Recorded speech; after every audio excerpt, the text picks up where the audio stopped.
leaders of India and Pakistan had managed to discuss Kashmir at the same time as their troops were shooting at each other across the line that separates them. Predictably, the politicians made little headway, but what about the Kashmiris themselves? I guess today heads of separatist organization have spent years bombing and killing its opponents. How much responsibility does he accept for the appalling death toll in Kashmir? And why does he view the latest summit as useless?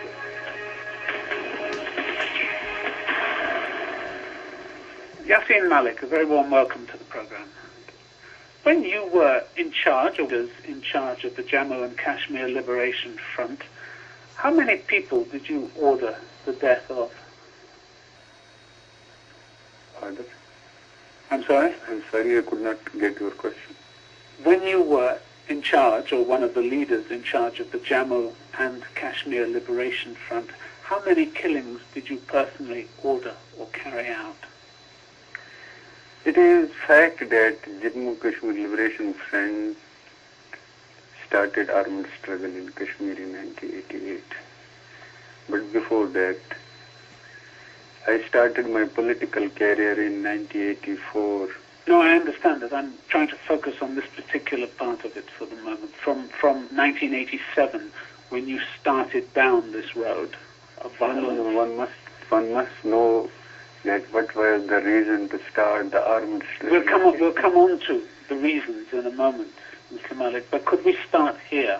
I'm really asking you if you remember how many killings you personally ordered or carried out. Yes, JKLF started the armed struggle in Kashmir in 1988. But you personally?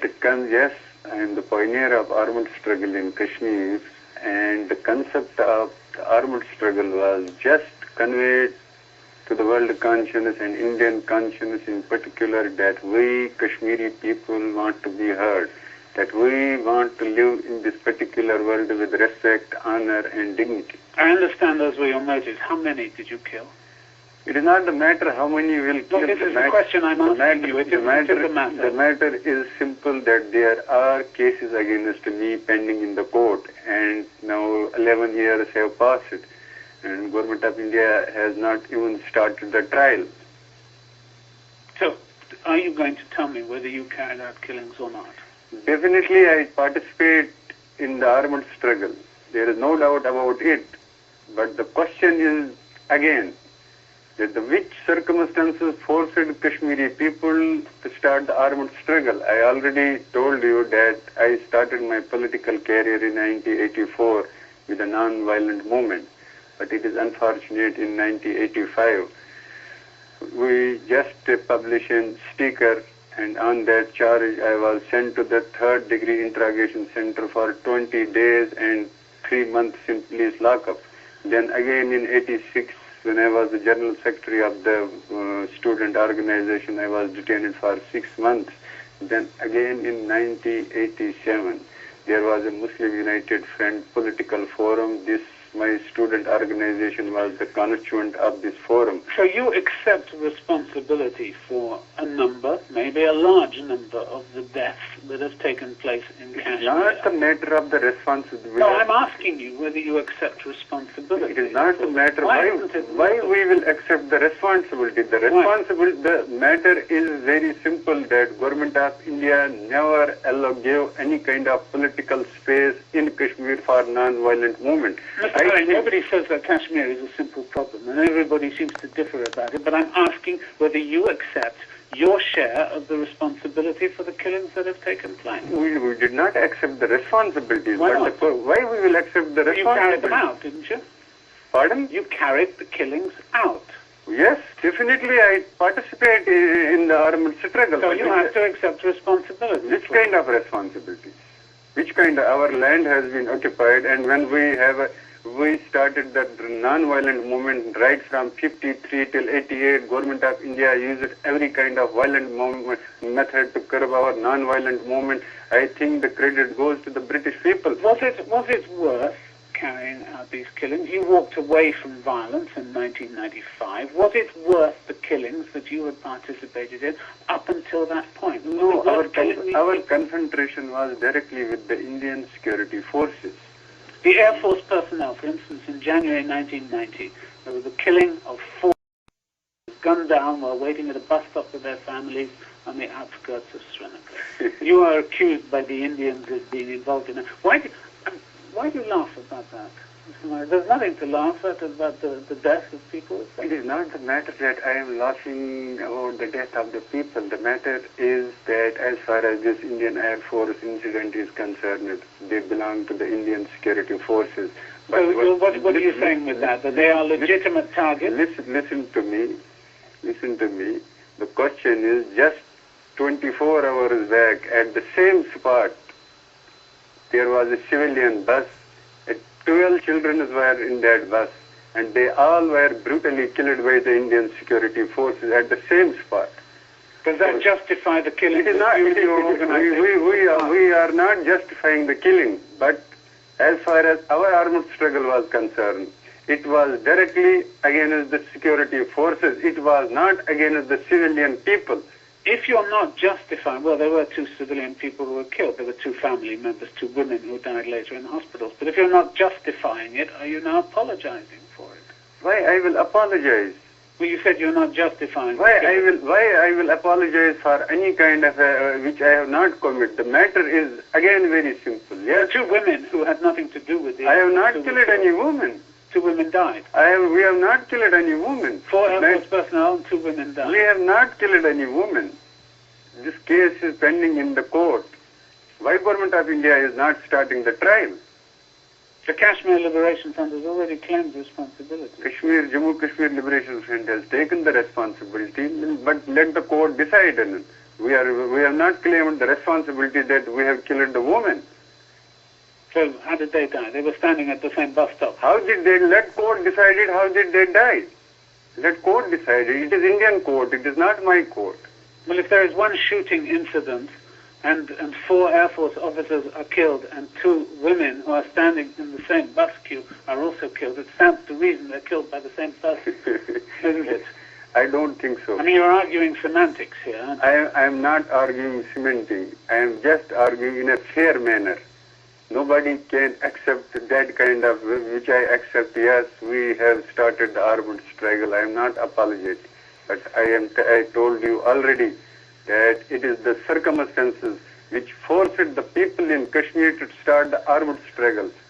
And because there was no space for a non-violent struggle, people of Kashmir use every kind of method to achieve the right of self-determination through peaceful means. And people of Kashmir have no history of violence. People of Kashmir have... Well, never mind the history of violence, but does your conscience bother you about the killings? Why my conscience will bother me? It doesn't. You killed with a clear heart, a clear conscience. Yeah, when I was in armed struggle, it was my decision of my conscience. When I again started a non-violent movement, it is a decision of my conscience. And how do you expect people to look at the old Yasin Malik, the old killer? Yasin there are 3 types of Yasin Malik which people must visualize. They must not look one Yasin Malik. They must look 3 Yasin Malik. Well, unfortunately, the court will only look at the same person. It doesn't mean that you can escape from responsibility. No, I am not. Carving yourself into I am not escaping responsibilities. My answer is very simple. When people want to look me, they must look Yasin Malik. There are 3 Yasin Malik. One from 84 till 88. Second from 88 till 94, and third is from 94 till onwards. From 84 till 88, this Yasin Malik suffered terribly through the hands of Indian security forces, while as we were just in non-violent struggle. Even my heart value was damaged in interrogation centers. What was our crime? Gandhi was never sent to any interrogation. Unfortunately, everybody answers for only one person, not for 3 different people. There is a warrant out for your arrest, as you know, by the Indian security forces in connection with the killing of these Air Force personnel. Yeah, I was in prison for so many years. You still have this charge to answer. Still have, but where is the trial? You may well be arrested when you go back to India. 12 years have passed. This matter is settled in the court of law. Where is the trial? And there are my colleagues who are behind the bars around 12 years, and there is no trial. The warrant relates both to that incident and to the kidnapping of the daughter of the then Home Minister Rubaiyat Saeed in '89, which you have already said that you were responsible for, the kidnapping. There was one of our leaders, his name was Hamid Sheikh. He is no more right now. Do you know his mother was arrested by Indian security forces and she was detained in police lockup for 20 days? Does that justify your kidnapping? It's not a matter of the justify. No, but why are you telling me this story? But nobody... Presumably you're telling me the story to justify. But nobody is crying for Hamid Sheikh's mother. Because she was not the daughter of Home Minister of India. Everybody is crying for the daughter of the Home Minister of India. Your organization put out a message when she was kidnapped saying, release the militants. There were 5 people who you wanted released. Release the militants by 1900 on December the 10th, 1989, or Rubaiyat's body will be dumped in Srinagar city. Rubaiyat Saeed knows which kind of treatment we gave her, and she tells it herself. Were you prepared to kill her? We were not prepared to kill her. She knows very well we never were prepared to kill her. Under any circumstances? And she herself gave that kind of an interview that how she was treated. Even she came to the court, she even did not recognize those people. So the threat was empty. This was an empty threat. No, this is not the. She is a daughter. No. She is still daughter of the ex-Home Minister of India. She is not living in Kashmir, but she has that kind of respect because she was treated properly and decently, while as Hamid Sheikh's mother was treated very badly and ruthlessly. But Mr. Malik, there were lots of people you didn't treat decently at all. Lots of people who your organization killed and indeed tortured. You were killing, torturing and bombing for 8 years, weren't you?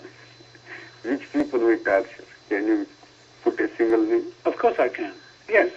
Torture cases. April 90, Abdul Ghani, Secretary to the Vice-Chancellor of Kashmir University, abducted with the Vice-Chancellor himself and shot dead after being tortured for 4 days. He was not killed by us, for your kind information, and I have this facial paralysis. It is because that I try my level personally very hard to save their lives. We were not involved in those kind of brutal killings, and we have already expressed our views about the brutal killing of Bashir. What's the difference between a killing and a brutal killing? You did carry out killings. Which killings? You said you were involved. Which killings? You said you were involved. Yeah, we were involved, but in direct confrontation with the security forces, they were having guns in their hand. We were at that time having guns in our hand. So you're saying it was a direct confrontation between the forces and the freedom fighters. So it was not a confrontation between a civilian and the gunmen people. So the director of the Doordarshan TV station, who was shot dead in February 90, you weren't responsible for that? Your organization was not? We have not taken responsibility for that.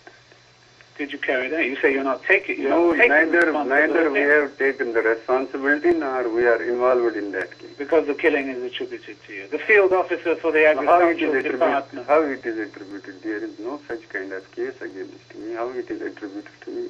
To your organization. No, I'm saying. It to is you not. Personally, I'm saying to your organization. No. No colleague from my organization is involved in such kind of killings. What kind of killings? These kind of civilian killings. You never killed the judge who tried and passed a death sentence on the JKLF leader, Makbul Butt? Yeah. You did?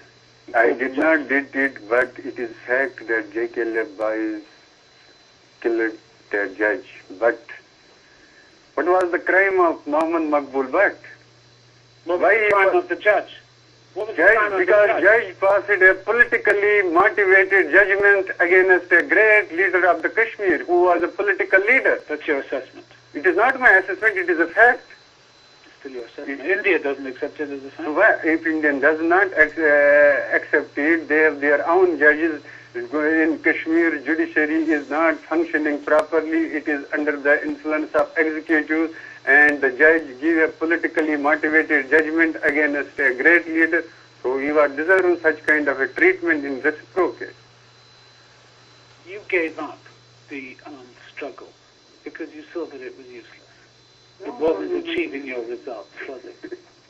That is not the matter. India was not going to negotiate on the point of a gun, was it? When I was released from the prison in 1994, again I started a non-violent struggle. And how unfortunate it is that my 600 colleagues have been killed after unilateral ceasefire. Can you tell me? But there are other parts of your unit, other parts of your organization that haven't embraced non-violence.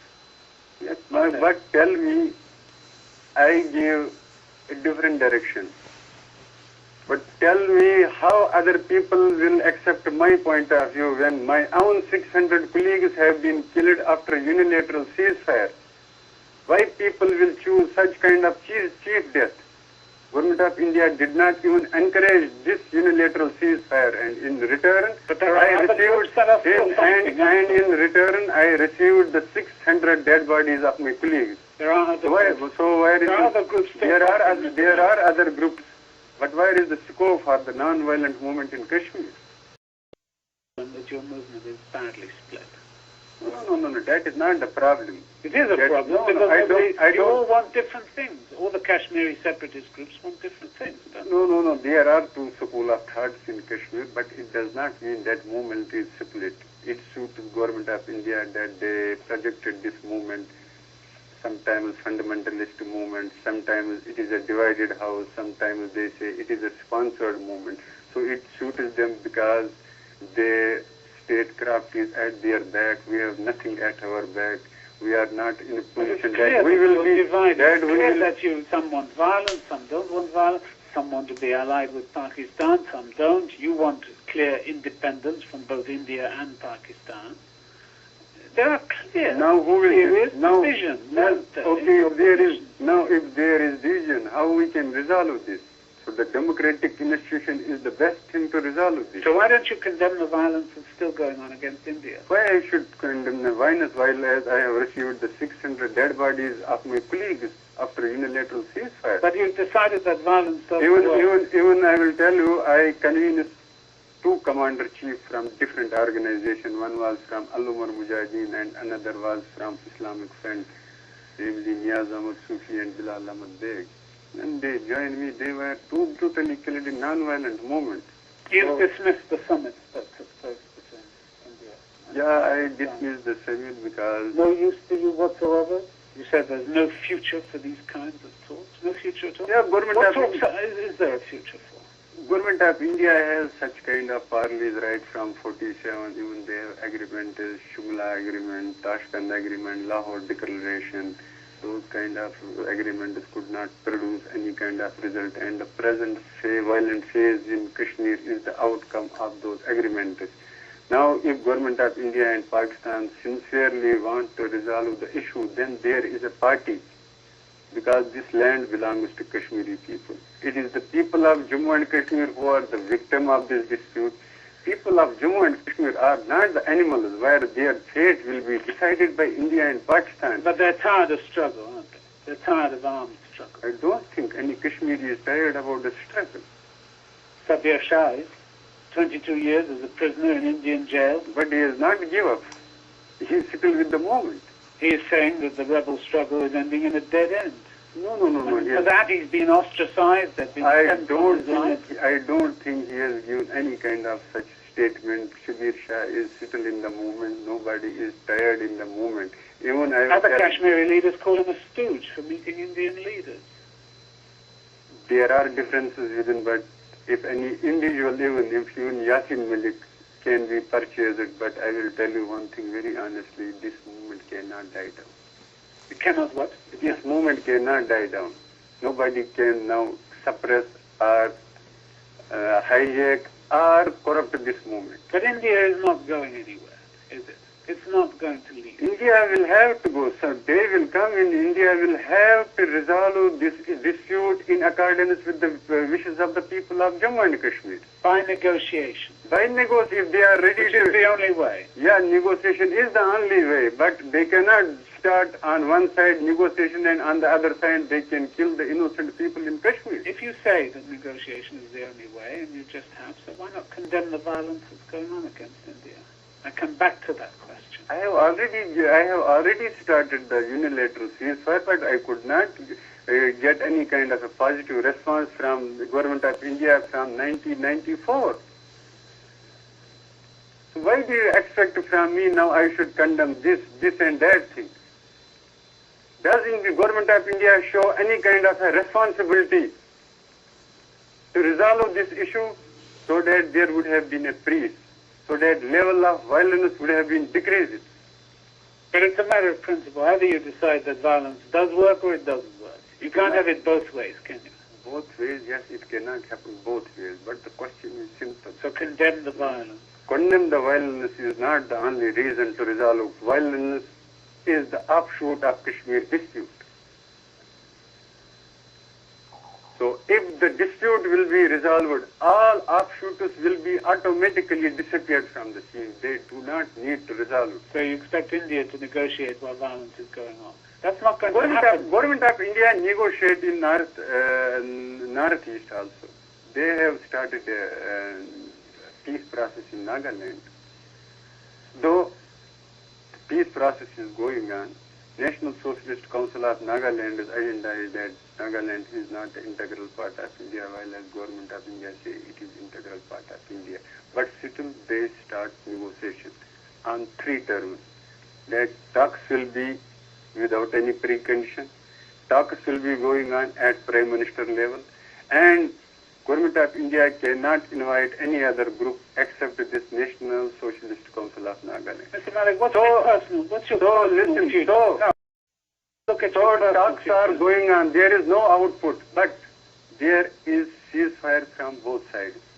At least this initiative has saved the thousands of lives in Nagaland. If you're arrested when you go back to India, Arrest does not matter to me. I have been in jail from my childhood. Sometimes I am in, sometimes I am out. So jail, hardship, torture, it does not bother me. Yasin Malik. I am used for these kind of things. Yasin Malik, thank you very much for being with us on the program. Thank you.